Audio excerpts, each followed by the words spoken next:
And I've talked to quite a few doctors and physicians in the space, again, serendipitously during this time, and they all utilize GLP-1 drugs to help their clients and patients. However, they're not relying on it as a one-all be-all tool, but they require up your protein, exercise. And that is an absolute easiest decision in the world to supplement creatine. Now, the problem is this.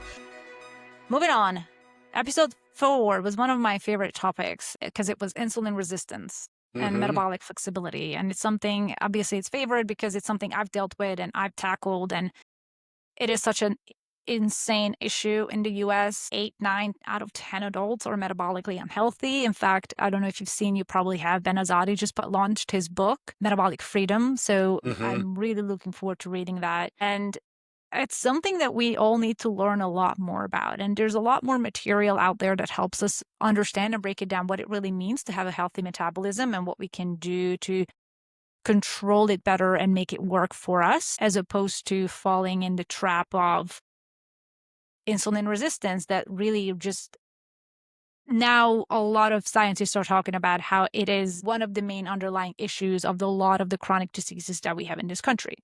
And once you solve insulin resistance, a lot of upstream effects happen that will make you healthier and help you recover from whatever type of disease you may be dealing with. And what is the number one organ that we use to resolve metabolic dysfunction? Muscle mass, okay? And it's so critical that we've not looked at muscle mass as an organ standpoint. That, we typically think of organs as this thing that create exocrines or endocrines, that create hormones that through the body. Well, the muscle mass is phenomenal for that. But the other side of this is that muscle eats up the glucoses and those kinds of things that lead to metabolic dysfunction. So building muscle mass, and whether we're looking at first third, second third, third third, if you're in your second third, we talked about that Finnish study that says, if you mess around too much as a kid, you're going to pay a price later in life. Well, what we know is that if you're investing in muscle mass and investing in this process in your second third, you go into your third third with money in the bank as it relates to muscle, okay, which is going to pay.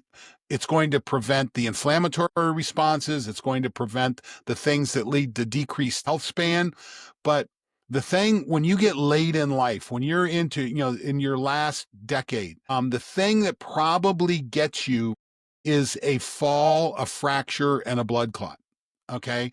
And the fall comes from a lack of stability, a lack of strength, a lack of muscle mass.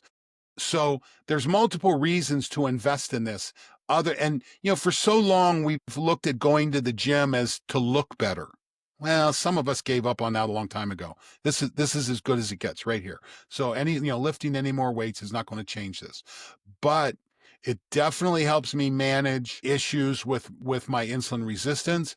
And frankly, I don't want to fall and break a hip. I'm 63. I'm 63 in a month, I guess in 2 months. And I'm 2 years away from Medicare. I'm 2 years away from Social Security. Actually, I actually could probably collect Social Security now, but I'm literally at that line. And I'm thinking about, I've actually been toying with the idea, maybe going back and trying to wrestle, like in a master's category, something like that, because I want to be able to do that. I don't want to be worrying about falling downstairs or things like that. Now, I fall. I mean, I have fallen, but we were driving back from Washington 2 winters ago. So it was January. We're up in Western Montana. We had spent the night up there, and I'm going to take the dog out for a walk in the morning. And I hit the top step of our RV, and my feet went out from under me, and it's 4 steps up into our RV, and my feet went out, and I landed almost 4 feet down. I landed hard. Okay. And my wife looked at me like, "Are you okay?" And I'm like, no, that was a pretty bad fall. Landed on my shoulder. Pretty sure I tore something in my shoulder. Pretty sure, because I couldn't pick my arm up for close to a week. But I've now worked through that. Okay, it's taken me a couple years. I've now worked through that. The shoulders are working pretty good. I can do the monkey thing. But yeah, I want to. And the point is, I was able to withstand the fall. There will always be accidents. The question is, do you have the physical capacity to withstand the accident and come out of it? So that was a pretty good test for me. Probably a month before that, we were in Washington and we were closing up the rig, and we have these canvas covers that cover our slides that get covered with all the organic material, the leaves and stuff. And I've usually got to go out and sweep those off before we can pull the slides in. Well, I'm out there and this was not a very good decision on my part, but I'm standing on the very tip top of an A-frame ladder, and sweeping this off, and all of a sudden the ladder gets unstable. I was doing something you should never do. Okay, I know it. Well, that ladder kicks out from under me and I go down and land hard. And my God. Apple Watch says, it looks like there's been a fall. Do we need to call 911? I'm like, no, I'll walk away from this one. But ironically, earthquake people said there was a small earthquake detected in the area at roughly the same time. So I moved the earth a little bit that day. Just kidding. Sure you did. And you walked away with Yeah, nothing but maybe some bruises. just a sore butt. But a lot of people, yeah, a lot of people don't walk away. It's wild No, how much frailty is affecting older generations and people who are not even in their late 60s or early 70s, but some people who are in their 50s because yes. the lack of muscle mass and just how much their bone density is decreasing over time, it's becoming a serious danger. And I know we talked about this a little bit more in later episodes, but when it comes to insulin resistance, it's one of those things that sort of stays quiet and you don't really notice the early signs of it Right. until it really develops into, for a lot of women, PCOS, guilty. And for others with type 2 diabetes and all kinds of other issues that once you have the symptoms, it's a lot harder to reverse it or manage it than if you were to have taken care of it in the first place. But we do give a lot of different tips in that episode, so I recommend people to Yeah, rewind. and I would encourage you to go back and take a look at, again, Nawaz Habib's book, Reset Your Vagal Nerve. Listen, I worry about being a one-trick pony and everything. If all you've got's a hammer, everything looks like a nail. I get that. But the data on vagal nerve performance at an organ level and its reflection back and being measured through heart rate variability through HRV is significant. And again, I'm getting ready to do a webinar to physicians about why they should integrate HRV into their practice and how they can do that.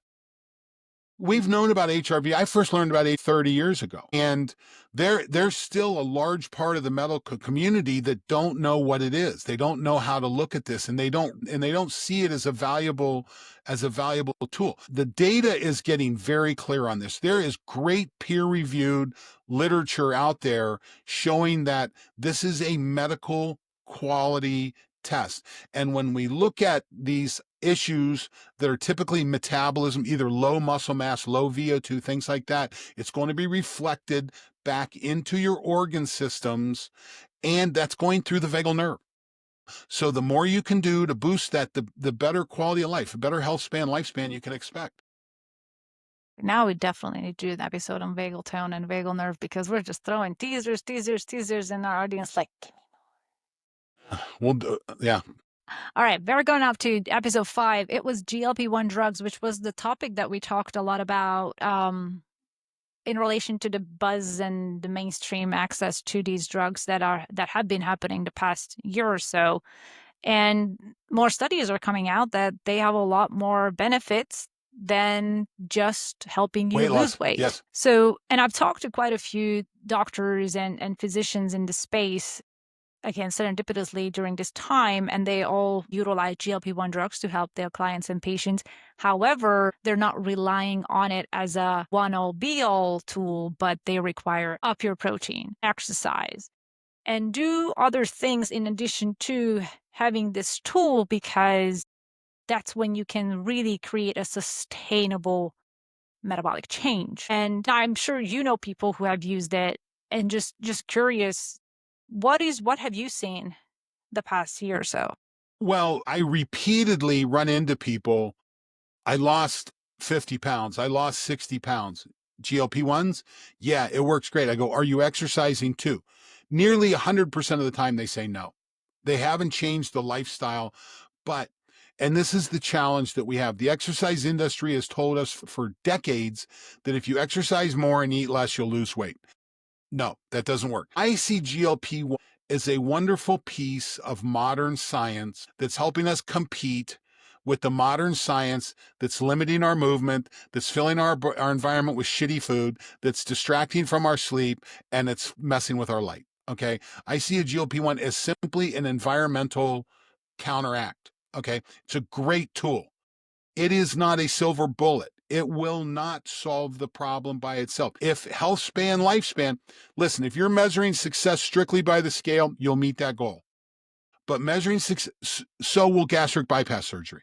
But we've gone through that cycle too, right? And the challenge now is use the GLP-1. I think it is a wonderful, wonderful tool. And I think probably more people should be using it that aren't. Again, when you look at the cardiovascular benefit, when you look at the health, the benefits, it's remarkable. It's remarkable. And we can put a couple of other drugs in there too. Metformin, rapamycin. These can be very good drugs to use. And again, if you're working with a good functional medicine doctor, you'll get this story.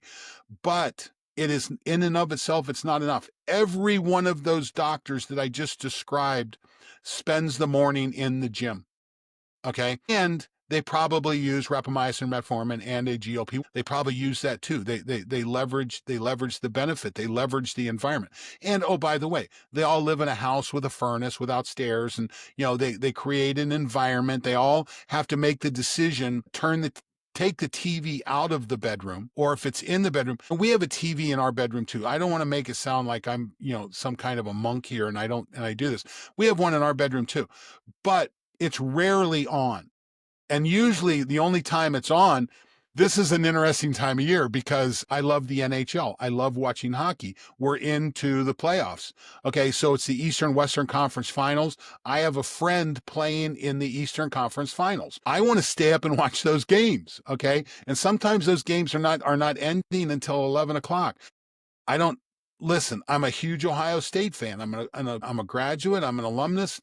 You know what? There's times when those games start on the West Coast and I don't see the third quarter because I've transitioned to bed. I've usually got the game on. I'll tell you what I've started doing now is I don't necessarily turn the video on, but I'll turn an audio on of the game so I'm listening. So I'm not getting the light disturbance. And sound in the bedroom is good.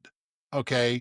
A dirt quiet bedroom is not necessarily a good thing. You like to have a little bit of sound there. But Like dirt quiet. you like dirt quiet. A little bit of sound can help sleep. So whether it's white noise or something like that, I cannot sleep in a quiet bedroom. I cannot. My brain goes bananas. Really? Do you So I guys have need just a sound machine?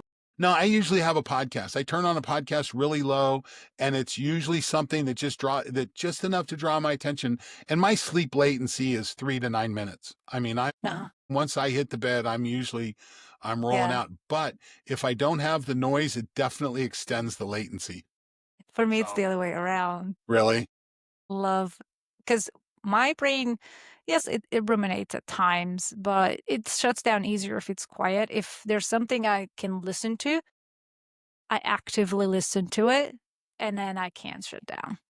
yeah, I get it. Yeah. Like Everybody's a little different. I was You find your I recipe. was I was I was in LA for the weekend and covering an event, and a colleague of mine, we stayed in an Airbnb, and I literally had to change bedrooms because the crickets would not shut up. I was like, "There's no way the bedroom I got was so loud."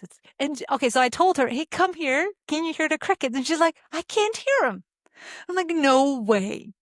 They were loud. So That's then I good. went to the bedroom and that was quiet. So yeah, it was very funny. But anyways, okay, GLP-1 drugs, episode 5, we dove into so much science and so many details. So I highly recommend you all to go back if you're considering it, have taken it, know somebody who have taken it. And because it's a lot more than weight loss and there's a lot more steps than A a lot of good jab value that there, you need to take. and Yes. probably Up next, we talked going to about, gain yeah, more. indeed. Episode 6, we talked about parenting athletes, which you have a lot more experience in than I do. Yeah, you haven't You've busted a got, kid out yet, right? nope, No. not yet. So give me a couple more years. Yeah, that's okay. I'll be Take doing your this with time. a little one. Yeah, it was a very interesting conversation, I remember, because there's a lot more to raising an athlete than just taking them to practice. Can be. There's a lot more involvement. It can be, but if you really want to have a child who's excited about it, who actually feels like they have control over it and have support, then there's a lot more to do. And I remember you gave a lot of exciting and interesting Listen, if tips. you're going to walk away from this episode from one thing, be the parent that helps your child love the sport. Okay, that loves to prepare for the sport, not winning and losing. Okay, that the best athletes lose a lot. Okay, and I forget that Michael Jordan's got this ridiculous stat about, even as great as he was, the amount of shots he missed is ridiculous. Okay, and it's, if don't focus on winning and losing, focus on preparing, the love of preparing, the love of showing up for practice, the love of doing the work on your own. This is, and you know what, I was lucky enough to have raised a child that then went on to be a Division I athlete, is now a Division I coach, and she is teaching the love of the sport. you know I didn't get into wrestling necessarily because I loved it. I got into wrestling because we lived on a farm that the water froze in the winter. And if I wanted a warm shower, I either got it in phys ed class at school or after wrestling practice at night. Okay. We didn't have a warm shower in our household most of the winter. So it was a need. And now my older brother wrestled, so that was the thing. And the other thing too, when I was at wrestling practice, I wasn't having to haul hay bales, and I wasn't having to work. I went out, and my parents encouraged us to do it. So, but then you develop, and Klaudia, I can tell you this honestly, I cried every day of my freshman year in high school at wrestling practice. It was brutal. Okay. But I kept going back, mainly because I needed a shower. But you keep going back, and if you keep showing up, you keep getting better. And if I had determined whether I moved forward on whether I won or I lost, there was no decision. When I went to Ohio State, I walked on there as a freshman. I was the worst guy in the room. Okay. Probably shouldn't have been on the team, but I loved the process of preparing. I love training. It was something that when I do it, I'm in my own, I have control, control the controllables. They talk about this. I have control over my input of my work and my technical. And when you can get that into your kids, you win. Okay. It's a huge win. Don't be the parent on the sideline that everyone's looking at. Okay. Don't be that person. Be the person that's basically supporting the kids, supporting the team, supporting your kid. And you know what? If you don't win that day, you know what? It's going to be okay. It's win or, remember, W's and L's are wins or learning. Okay. It's one of those two. There's no such thing as losing if you have the right mindset. And I think this is so important for parents to learn. Yeah, and I remember we talk about quite a few books that parents can read to really help them develop that mindset to be Mm-hmm. the parent who can raise a successful and happy and excited athlete. And I love that you mentioned just the importance of loving to prepare, because you're spending a hell of a lot more time preparing than actually competing or playing a game. Preparation, there's a lot more practices than games. So you gotta Yeah. love it. Well, I was going through some stuff the other day. Caroline Dweck wrote a book called Mindset. Mhm. And the book Mindset talks about what's called a fixed mindset or a growth mindset. And I was listening to Stephen Kotler's podcast the other. Stephen Kotler is expert in flow, and that place where everything's the optimum experience, where it's all together. And he made a statement in his podcast that you cannot get into flow with a fixed mindset. And that really caught, I'm like, wow, that's a powerful statement. Well, listen, when I find this is going right to my daughter, okay, because she's recruiting kids, she's doing this. And I said, have you heard this? She goes, no, but I've gone to believe it. And I said, are you evaluating mindset as you recruit kids in? Do you evaluate mindset? She says, not yet, but the ability to be able to fully embrace a growth mindset. And again, if you want the book, Caroline Dweck, Mindset, is an excellent book. It will set you up for success, not just in sports, but in life. Okay. It's that W's and L's. It's wins or learning. A challenge creates a learning environment, which can be an excellent flow environment. You can walk out of this, you can lose the game, but really experience optimal existence if you get mindset right. And I think that's really important. Yeah, as long as you really have that growth mindset, and it just applies to life in general. It's so much easier to grow and get into the flow if you are more flexible with what's happening to you and you're not so rigid to your way or the highway, but can actually give some room for growth and apply different advices, recommendations, and try them and actually be able to have an open mind to change. Hmm. Change is inevitable. Okay. Going on to episode 7, heat versus cold. That was very cool because we doubled down on the fact that we got a sauna and I love my sauna and it is a staple and everybody should do some type of heat therapy, even if it's a hot bath, Hmm. because it has so many fantastic benefits. And cold plunges, I think the hype is very much dropping. I think a Yeah, lot I more think women. we're starting to figure it out. And listen, women need to pay particular attention to this because Mm-hmm. the hormonal movement in females makes you a much more complex character. Men are easy. Men are just, Yeah. we're single factor, right? Yeah. But yeah, I think there is benefit for cold, but it is not more is better. With Yes. heat, it darn near is close to more is better. It really, hotter is better than colder, longer is better than shorter. So the more you can do this and adapt to it, the better off you are. Cold, not the same thing, but there is value in cold done correctly. So Yes. make sure and pay attention to that. Yes, I highly recommend go back and listen to it because we talk about the right recipes for how to sauna for longevity, for better health, and what are some of the ways that you can get cold exposure if you don't want to sit in a cold plunge. But there are many other ways to just get yourself under a little bit of cold and shock the system. And yes, and it's interesting. I recently saw a company that has gone under because cold plunges just became something that people stopped spending tens of thousands of dollars on. Hmm. So it became very popular, I don't know, about a year or so ago. But then as more studies started to come out, especially in the athletic arena where doing cold plunges post workout blunts your hypertrophy and blunts your eustress that you just created for muscle growth and strength, then people started to reconsider. And of course, women with the hormones. So it was a very, very interesting episode. And speaking of bankruptcy, I'm going to pedal on to episode 8, where we talked about 23andMe going bankrupt and just really talking about genetic testing. And by the way, since then, I totally downloaded my data and just went ahead and deleted my data, my profile from 23andMe in case it would get into hands whom I I don't think want to that's have my prudent. data. I think that's Yeah, prudent.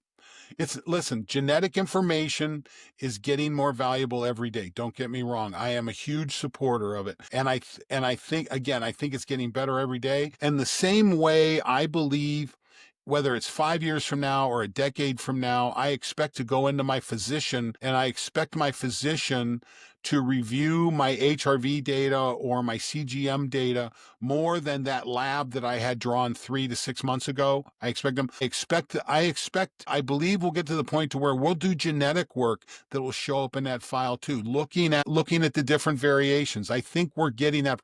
I don't know that we're there yet, but I believe we're going to get there. I believe it'll be a consumer issue. I believe you'll be able to get outstanding genetic information for $100 test.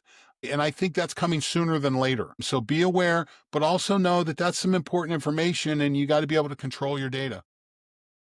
100%. And I'm sure, well, I know, and I've talked to functional medicine doctors who do have their patients have the option to take a genetics test as an add-on to explore some of the risk factors that they may have. And in that episode, we talked about just the difference between how your genes and your epigenetics are differently impacting your health status and your health outcomes. So there's a Hmm. lot of things to look at beyond what you're born with, but also your habits and your lifestyle choices are all impacting how those particular genes are getting turned off or on and what type of health manifestations they may have.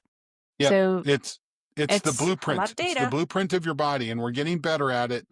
Like I said, I think I didn't do 23andMe. I think I did Ancestry, and it's Yeah. 100. It was Lord, my wife got it for me for Christmas. It was a Christmas gift, and it was pretty cool. But now I think, listen, we're trying to figure out the breed of my dog. We got our dog at the Humane Society, and I can spend $100 to figure out what his genetics are. I have right now. I'm working too hard for $100 to spend it on. I don't need to know. I'm pretty sure what my dog is. I'm sure enough for Yeah. my purposes, but I do think within a few years, again, the good progressive physician that's looking at optimization, not necessarily just resolution of symptoms. When they're looking at optimization, genetics will be a part of that. So be aware. I like that. Yeah, it's a very insightful. On episode 9, we talked about creatine and combat sports and stress resilience. And you gave such a fantastic and easy to understand explanation of what creatine is, because I think a lot of people are still confused, especially when it comes to those who aren't working out. I remember when I was in Florida, I was talking to a friend of mine. I'm like, hey, what do you think about creatine? So it's Mhm. becoming more mainstream in just the general public as well. But studies are showing there's a lot more benefits to it than just helping you And retain virtually no muscle mass. risk. And Virtually no risk. yeah, Okay. So when you have something like that with a huge upside, no downside, it's listen, I'm very comfortable saying just about everybody should be supplementing creatine. And so there's just, again, this was one of the questions I've had. I had a Canadian athlete reach out to me. I coached her mother. She reached out to me, and I met with this athlete and her coach. Short distance event. The event is less than a minute long. That is an absolute easiest decision in the world to supplement creatine. Now, the problem is this, is that we run up against other dogmatic groups. They had a sport dietitian to say, no, don't supplement it. You can get it from your regular food. Well, no offense. When I'm looking for every advantage I can get, I will double down on food and supplementation. Okay. And it's easy to find creatine I don't have to worry about having contamination or, something that'll cause me to fail a doping test. That's an easy threshold. Not now, most people think creatine is to grow muscles, is for bigger muscles. No, it has amazing cognitive benefits. Creatine crosses the blood-brain barrier. Creatine is ultimately a source of energy. It phosphorylates, it gets into phosphorus and becomes what's called phosphocreatine. And when that phosphorus group breaks off, it releases energy and drives your nerves and drives everything. So it's a wonderful energy tool. And it's usually one of the easiest decisions to make when it comes to supplementation. yeah, I'm trying to convince my mom to get on creatine. And then, of course, one of the things that some people turn off by is the retain water situation. But a lot of studies are showing that it's just in the initial phase and it should dissipate. I wonder how long after it would go away. But I wonder actually Well, if you've what experimented between listen, if you're creatine making the monohydrate decision and strictly creatine. on the scale, okay, this Yeah. is the question. What are you using to make the decision? I take creatine, I gain weight. Most 18-year-old kids thinks that's gold. Most 18-year-old boys think that's gold. Now, others get on the scale. For every every molecule of creatine that I store 3 molecules of water with it. Okay. That's where the weight gain comes. It's where the muscle size comes from. It comes from the added weight. The fact that there's just a process of storing water with creatine. So stay off the scale. Klaudia, I don't know if we've said this yet, but the tool that we have that provides the least amount of value in your life is your fucking This scale. guy. Yeah, Okay. I can't Get stand the rid of it. scale. Yeah. Throw it away. There is nothing that comes from that device Yeah. that is valuable. Yeah. And again, we've driven this. You got to lose weight. You got to gain weight. You got to focus on the behaviors, not the outcome. Focus on the exercise. How many days did I exercise this week? How much time did I spend in my zones? Focus on that. Stay off the scale. Interestingly, my sister-in-law was telling me that she started using creatine HCl, so hydrochloride, instead of creatine monohydrate, and she didn't notice less water retention with that. So it's Yeah, I'm not sure. interesting. I don't know the science on that, so I really can't comment. Yeah. Yeah, but that was interesting to see. Okay, moving on to wearables, episode 10. We talked about all different ones that are out there, the Apple Watch, the Aura, the Polar, the Garmin, and just it's almost like it doesn't matter which one you get, just get one. Because it'll give so much value in your life. Or we can go the And other that way in that if you don't have one, you will. They're becoming yeah. ubiquitous. I mean, again, I look all the time. If someone doesn't have an Apple Watch on, they've got a Rolex. Okay. Literally everybody else has an Apple Watch. I don't know whatever happened to Timex. I don't know where that company went to. But when I was a kid, the Timex was everything. And they had the Timex triathlon version. God, that was bit worthy, but yeah, they're becoming ubiquitous. They're becoming a part of life, and they can have great value. Not all of them have the same value, but you have to learn. You got to learn to drive it. You get a car. You got to learn how to drive your car. And if you get a new car, there may be a difference. Whether you're driving a Kia or you're driving a big truck, there's a difference. But so you got to learn how to handle the tool. Yes, that's a wonderful way of putting it because some people get an Apple Watch to just, I like to get my text messages on there. There's a lot more to it. And even for some people, the in is I want to know how many steps I take a day. It's a good start, but that's not a detrimental huge factor to look at when it comes to overall health. But for some people, it is a motivator to just get out and walk. And if that's Absolutely. what you need, then yeah. And I've stopped wearing my Apple Watch because I'm tired of it telling me I have a text message. It bugs the shit out of me. Yeah, I So did too. I don't wear it. I really don't wear it anymore. Now, I want it to be a better. Now, I've got pretty good wearable health tools I have now. I have an Aura ring. I wear a thing called a Now Watch, which is a pretty high-end sensor array that's evolving up. And I like my Now Watch because it's just a regular traditional analog watch.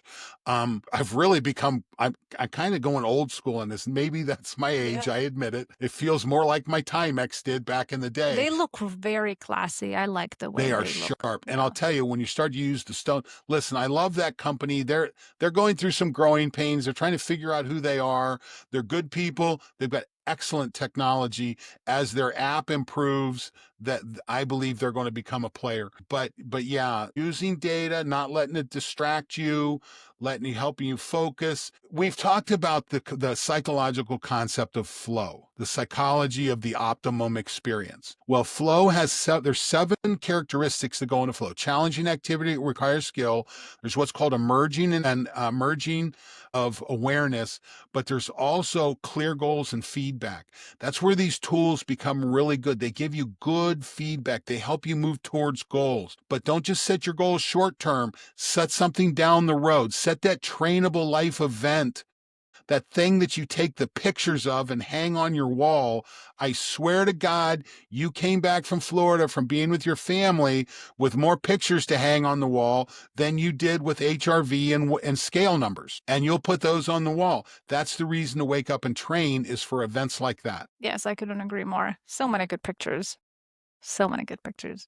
And these wearables really help guide your behavior and make decisions in a way that are more data driven, are more evidence based, are building you to become a healthier, better version of you if you're looking at it as a way of feedback and mirror to your behavior. So I mean, it really helped me change my behaviors around certain things. And I'll tell you, the data is good. Okay. For a long time, it was questionable. Okay. But this webinar I'm getting ready to do for Heads Up Health, I've been looking at all this HRV data. And I've been looking at all these papers. Your ability to take your iPhone and measure your HRV with the camera on your iPhone is very, very good. Okay. So if you just want to stick your toe in the water and there's tools that you, and if you already own an iPhone or a Android, either one, the apps are on both. They're very good. I don't think they're sustainable. They're good to experiment with to start with. You're then going to want to move to a more wearable piece. But when you look at the published data on this, and you look at the research, It's good data. Yes, a lot of these wearables have done the studies and have done the validation to show that their data is either as good as a gold standard device or very close. So it Some gives have. us, Some have. some have, yes. Many haven't. Yes, correct. Yeah. And so buyer beware. Yes. Yes, yes, yes. And it just gives consumers some level of confidence that what they're looking at is not just a guesstimate, but a little bit more accurate, Yeah, which absolutely. helps a lot. Okay. Episode 11, we talked protein, and one of the biggest takeaways was we're not eating enough. I'm pretty sure I don't always eat enough.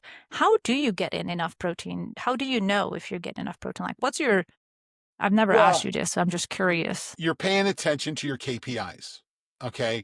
If you're getting enough protein in, you're maintaining muscle mass, you're developing muscle mass, you have a lower cortisol response. So your body's not breaking down things with cortisol to be able to utilize it. So I'm seeing my KPIs improve. This is where HRV comes in, but it's where nighttime resting sleep rate. It's one of those things that contributes to this. If you're doing metabolic analysis, like if you're getting your body fat measured, stay off the scale, but maybe once to 4 times a year, go get a DEXA scan done. Go in, it's usually done where they're doing bone mineral studies, things like that, but get a DEXA scan.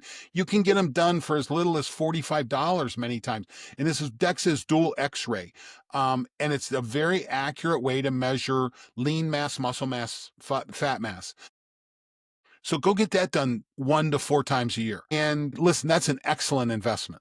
An excellent investment. That's how you'll know you're getting it right.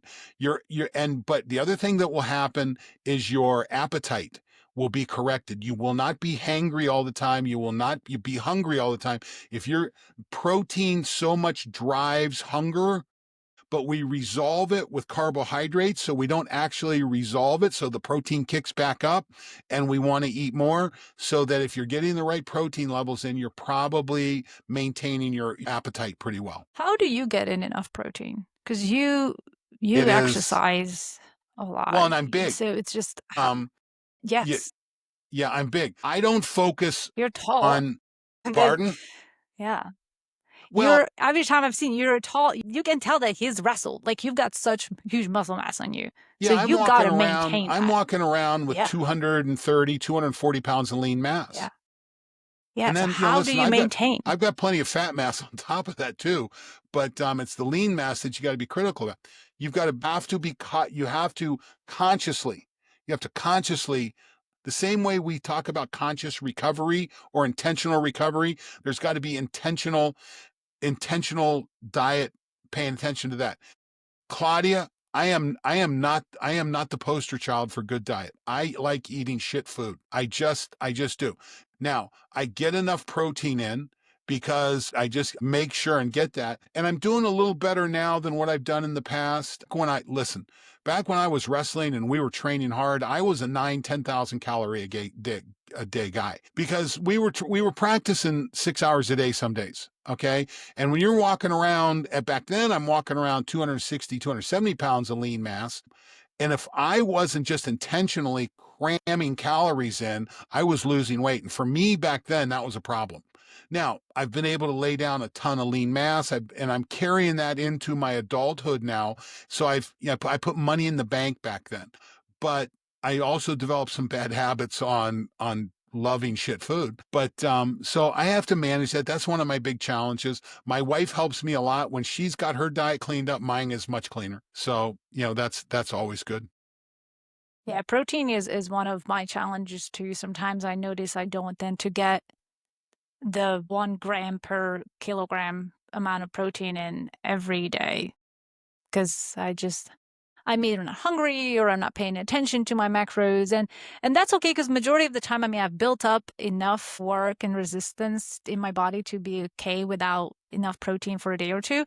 But then I do make sure that majority of the time I'm doing it right. Do you get your body comp done? You froze for a second. Hang on. Do you get your body comp done? Have you ever had a DEXA scan? I did a DEXA scan, yes, a month or so ago. I think in March. Yes, I did a DEXA scan in March. I gotta believe you carry a lot of lean mass. So I know you have been, I mean, your back is amazing. And But I still carry quite a bit of fat. I was like 24%, that's 5%. okay. That's not a lot of I mean, fat. yeah. for Yeah. a female. Okay, so I'm going to come through there and I'm going to smack you. But no, it's yeah, concentrate on the lean mass. I got to believe your bone density is really good too. So again, Yes. because you've been working out so much and doing this, and that's what's going to be so important. Too lean is not more healthy. Yeah. Really That's correct. important. Yeah. Too lean can be less health span. Okay, so we've gotten too obsessed with fat. Yeah. I have 25%, it was 25.9% total body fat, and I had 97 pounds of lean tissue and 35 pounds of fat tissue, and my bone mineral density was fine. But I did have more than a significant amount of less lean mass on my left arm than on my right arm, which was strange because I'm a right-handed person. But So I there's no wondered balance. why. There's lots of things that the idea of balance is a wrong. I mean, yes, a pitcher's right arm, if they're a right-hand pitcher, is going to be significantly stronger than the left hand. And if you start trying to correct the left hand, you're going to mess up the pitcher. So we're all different. We all have different habits, and so don't get now legs and motivate and movement and things like that. We got to pay attention to it. But yeah, Yeah. don't get too carried away with that. So yeah, that was very interesting. Okay. All right. If you're interested about protein, you want to know how to up it, what it does, because we broke it down very deep, sciencey. Episode 11. Episode 12, I really enjoyed. I mean, I really enjoy all of them, but this was very interesting too when we talked about caffeine and nicotine and And a little how cocaine and a little cocaine. a little cocaine, we slid Yeah. it in there. But it's interesting because those two substances, particularly caffeine and nicotine, are so mainstream, are so part of our life that we forget that pausing them could benefit us long term, or just even cycling them, which is something I need to do. I mean, I don't do nicotine, Pulsing. but some people do nicotine. Yeah, pulsing is so good. Our body loves pulsing. I'll tell you, I've started pulsing. One of the supplements I use is a company that I worked with called Stem Regen, and they have a stem cell stimulating supplement, and it's been very beneficial for me, very beneficial, particularly for my knee. But I just went into a pulsing process with their product. Man, I really saw the benefit had kind of worn out for me. Went off for a month, and about 2 weeks after I'd gone off it, I'm like, I'm feeling better. There's something going on. And then I gave it another 2 weeks. I went back on, boom, got the benefit back. And so now I'm automatically pulsing this. I'm now pulsing my spermidine. So, but with caffeine and nicotine, you don't worry about the caffeine and nicotine. You worry about the delivery systems. Okay. So nicotine delivery systems can be very dangerous, much more dangerous than the benefit that comes. Synthetic nicotine can be very good, and if it's coming in clean, you're doing good. I suggest that you start with really low dose, but on either of these where we're actually artificially landing molecules on receptors, you have to take time, clean those receptors off, go caffeine free for a little bit. If you go caffeine free and you get a headache, you know what? You're probably taking too much caffeine. So, this is, and I'll tell you, I think we talked about, I can drink a liter of coffee a day. If I drank a liter of coffee that's caffeinated, you don't want to be around me. I'd be like a buffalo with the energy of a bunny. Yeah. But most of the coffee I consume is caffeine free unless I'm using it strategically. If I'm on a long drive, if I'm getting ready to do a talk, I use nicotine when I'm getting ready to do a big talk. I'll use a little bit of nicotine because I want to be laser focused. I'll throw ketones in there. I'll throw nicotine in there. For me, my performance is now our talks. So when I'm doing this webinar here in 2 days, I'm gonna have a little bit of nicotine. I'm going to have ketones in there. I'm going to have creatine on board. I'm going to be riding all those tools as we go into this event. Your brain is going to be on cognitive fire. I hope so. It's going to love it. Yeah, that's cool.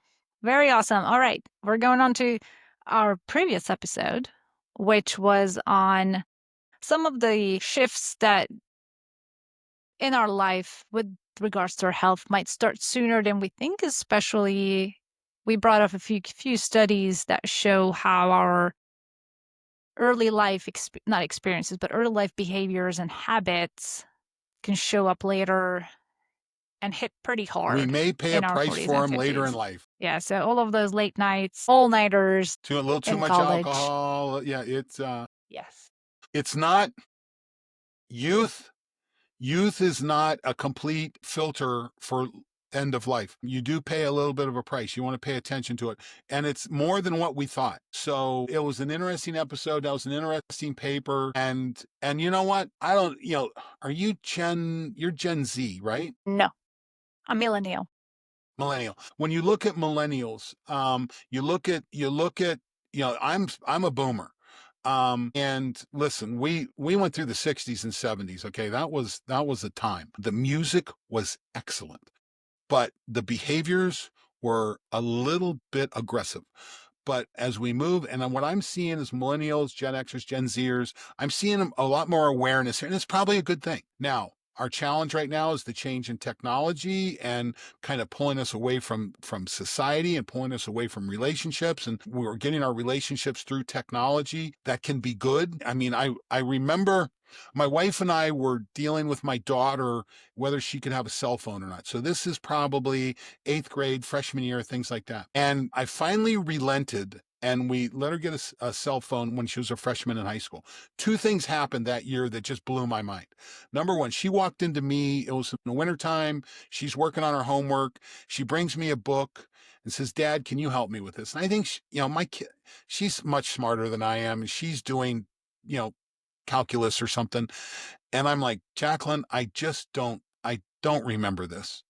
Well, she whips out her cell phone, takes a picture of the problem, texts it over to a friend, asks it. The friend sends back and she didn't send the answer, sent the process for answering the question. Exactly what I would have wanted it to do. I'm like, okay, I'm glad I let you have that cell phone.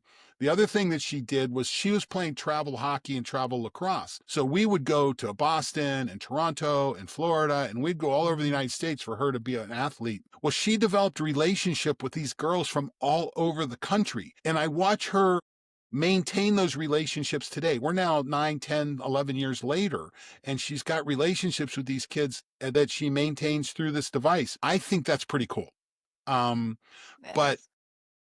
but I also see the downside of it. I was watching a news story this morning about the toxicity of video games.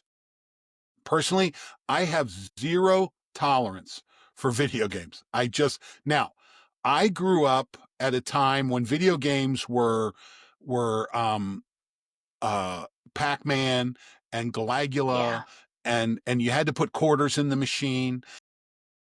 Um I First of all, I didn't have the extra money to be able to play. I mean, so it was basically a suck. It's just like gambling. And I have zero tolerance. Now, I'm sure there's benefit. I see the evolution of our military. Our military is going to be run by kids who grew up on video games.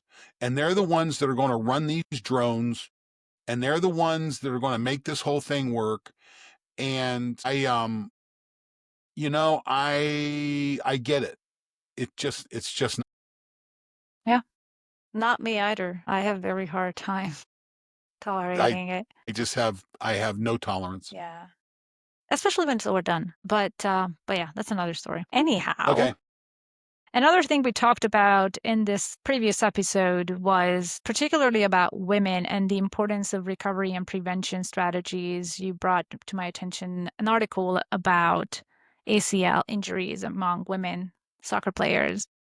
And it was just very interesting how we played with the idea of what if we could measure their HRV, what if we could measure their stress resilience and see if there's a correlation between ACL injuries and a lower recovery score or lower HRV. And you, of all people, would probably love to geek out in that data. There's no doubt in my mind. There's no doubt in my mind that we're going to see it, but we have to have the courage to measure. We have to have the courage that when the team comes in, because the problem with HRV is there aren't standards across the population. based on your background, your HRV norms are very different from one person to the next. So we can't do direct comparisons there, but I can do intraperson comparisons. So if I have all your data for the last 6 months, and then all of a sudden I can go back and look at the change in that, I now have a data set I can use. And again, I talked earlier about my student that's a coach. Listen, if you hire me as a college coach or a consultant to a college coach, every athlete gets an Aura ring. Period. End of story. Okay. It's the first step in the process. It's the data that you need to make decisions, because our current system won't be able to tease this out until we have that data set. Yeah, it really helps us to pay attention to more objective data than just having the mindset that this is what we planned for today, so this is what we do for today. But if Yeah. the data No. shows that I cannot perform at that level, then you're putting that athlete to a higher risk of injury. Well, and Klaudia, I think the window is much bigger than that. I don't think it's what I'm doing today. I don't look at the device and say, this is what I'm going to do, or this is what I did. Okay. I look at a much bigger window. And if I see things trending negative, then I start to make the adjustments. Okay. If when it's trending over a week or 2 weeks, and frankly, we're still figuring this out. Okay. You can Yeah. make some immediate. I think I talked on an earlier episode about we were measuring HRV in our starters. So a college wrestling team has 10 starters. The NCAA lets us travel 16 guys when we go on the road. And we were picking the other 6. And I went into the coaching staff and I said, we're going to need another 50 pounder because our starting 50 pounder is going to have the flu Sunday and he's not going to be able to wrestle. And they looked at me like, what are you talking about? Well, his HRV data had crashed that day. A body temperature was up, HRV was down, resting heart rate was up. It was a pure indication that he's got the flu. He's going to get symptomatic within 48 hours. He's going to be fully symptomatic. This is probably a Thursday. By Sunday, he's going to be isolated from the team because he has the flu. And it happened. And so it's events like that that give you the courage to make different decisions than you would normally make, or break down your decision-making metric.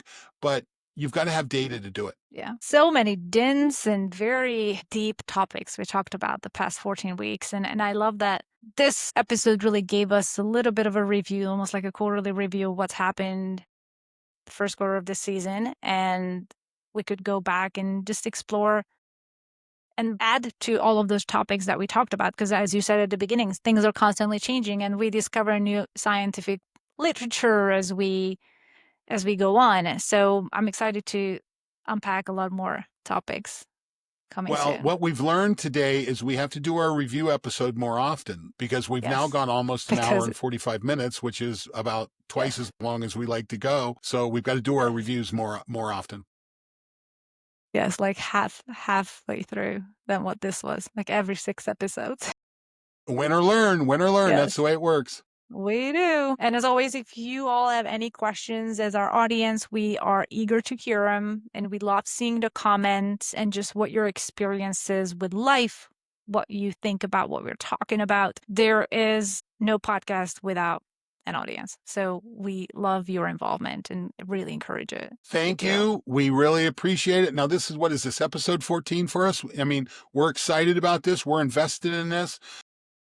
We'd love to get feedback, questions, ask us anything kind of a thing. So you can reach out to us on social media, LinkedIn, on Instagram. There's 90% podcasts. If you're not following us, please do so. Follow the podcast on YouTube or your preferred podcast platform. But yeah, let us know if you think it sucks. We want to know. If you think it's valuable, we want to know. If there's something you'd like us to focus on, we want to know. So we want to engage, and we really appreciate you taking the time to listen. Yes, we do. And we have a special guest coming in about a month. We're going to I'm bring so out excited. an opportunity for our audience to ask some questions so we I can am go into so that excited. conversation with a little more. That'll be Big so time. good. This is a big time guess. Yes, stay tuned. Okay. And it's not my dog. That would be cool. Imagine. I mean, okay, I could go down the rabbit. I've seen AIs with babies talking and dogs talking. So you could take a Jackson, do you picture want of to your be a dog and make guest? ChatGPT into it. He's laying here being a good boy right now. So, He's being a good boy. That's awesome. Thanks so much, Klaudia, John. have a great day. Thanks, you too. I'll see you next week. We'll see you. Bye-bye. Bye.